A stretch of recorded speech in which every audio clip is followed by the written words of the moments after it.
Shalom dan selamat pagi saudaraku. Kembali kita mengucap syukur kepada Tuhan karena kita masih diberi kesempatan untuk menerima hari yang baru dan berkat-berkat Tuhan di dalam hidup kita pagi ini. Sebelum kita mendengar pesan Tuhan pagi ini, mari kita berdoa. Bapa, di dalam nama Tuhan Yesus kami mengucap syukur untuk berkat kemurahan-Mu dan perlindungan-Mu dari malam hingga pagi hari ini.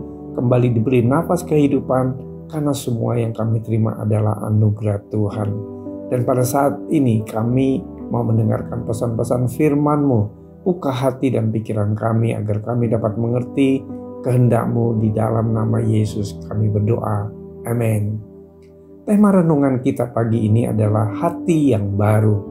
Firman Tuhan diambil dari Yeskil 36 ayat 25-28. Demikian firman Tuhan. Aku akan mencurahkan kepadamu air jernih yang akan mentahirkan kamu dari segala kenajisanmu, dan dari semua berhala-berhalamu aku akan mentahirkan kamu. Kamu akan kuberikan hati yang baru dan roh yang baru di dalam batinmu, dan aku akan menjauhkan dari tubuhmu hati yang keras, dan kuberikan kepadamu hati yang taat.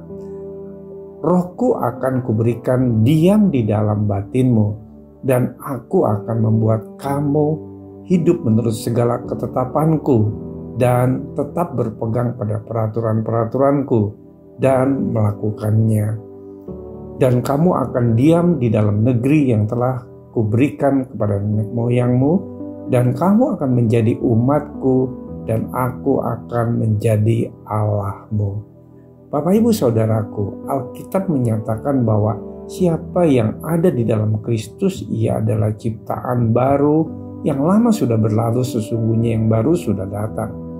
Proses kelahiran baru dalam diri seorang percaya ini dikerjakan oleh Roh Kudus. Karena kita adalah ciptaan baru di dalam Kristus, maka kita harus menjalani hidup sebagai manusia yang benar-benar baru dan meninggalkan kehidupan lama kita.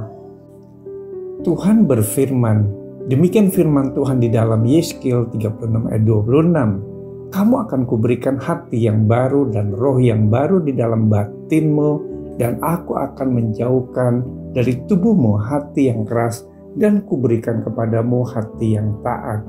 Artinya, memiliki hati yang baru dan roh yang baru adalah tanda bahwa seseorang sudah mengalami kelahiran baru dan hidup dalam pertobatan.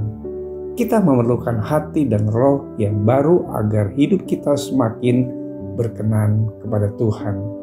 Saudaraku, apa yang dimaksud dengan hati yang baru?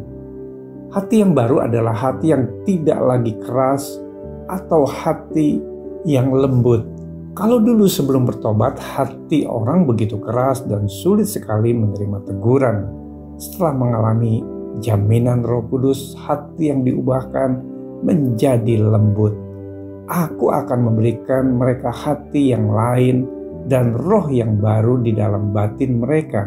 Juga aku akan menjauhkan dari tubuh mereka hati yang keras dan memberi mereka hati yang taat, supaya mereka hidup menurut segala ketetapanku dan peraturan-peraturanku dengan setia.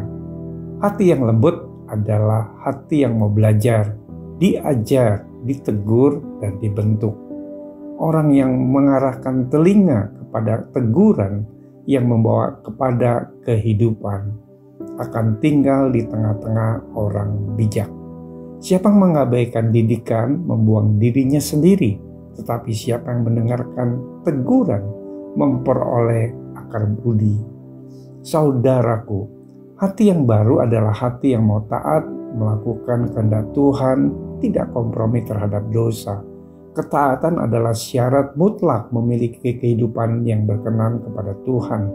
Tanpa ketaatan, mengiringan kita akan Tuhan sia-sia.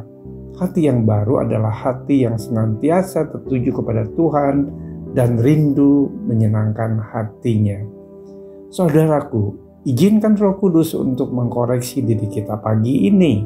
Sudahkah kita benar-benar meninggalkan manusia lama dan menjalani hidup sebagai manusia baru yang memiliki hati yang lembut, hati yang mau belajar, diajar, ditegur, dan dibentuk? Mari kita bersatu dalam doa. Tuhan Yesus, kami percaya kepadamu bahwa Engkau adalah Tuhan yang agung dan mulia. Kiranya Roh Kudus bimbinglah kami agar kami memiliki hati dan roh yang baru, agar hidup kami semakin berkenan kepada Tuhan. Di dalam nama Yesus kami berdoa dan mengucap syukur. Amin. Selamat beraktivitas. Tuhan Yesus memberkati.